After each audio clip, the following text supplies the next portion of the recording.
Gusto niyo bang matutunan kung paano gamitin ang automated reply dito sa Shopee? Dito sa video nito, ituturo sa inyo kung paano. Ako nga pala si Ken at welcome to my channel. Ito ang channel para sa mga mahilig sa business ideas, budget tips at kung ano-ano pa. So kung isa ka doon, mag-subscribe ka na dito sa aking channel. Ano pa inaantay natin? Simulan na natin. Ang gagamitin kong example ay dito sa Seller Center, dito sa desktop. Sa phone, ganito lang din yung kailangan nyong gawin. Hanapin nyo lang yung customer service. Tapos, puntahan tong chat assistant. Ito yung makikita nyo sa loob. So, ang gagawin nyo lang is click nyo yung edit and ilalagay nyo yung message na gusto nyo. Thank you for visiting. Thank you for visiting my shop. I will get back to you. I will be with you in a day. Representative will be with you in a day. Ayan. So, kung anong message gusto nyo gawin, pwede nyo ilagay dyan. So, click lang natin yung save. And ang importante dyan is ma-on nyo. Dito naman sa off-work auto-reply, ang gagawin nyo lang is i-click nyo rin yung edit.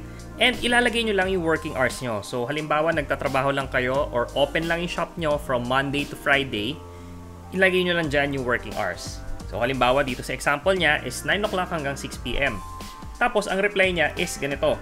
Pwede nyo ayusin yung reply gamit ng AI sa ChatGPT or gamitin nyo si Google Bard.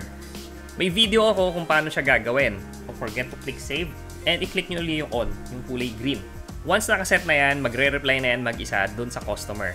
Ang kailangan nyo lang malaman is once every 24 hours lang magse-send itong message na to dun sa customer. Halimbawa, nag-reply siya dun sa message na to, hindi niya na makukuha uli message. So, yun lang.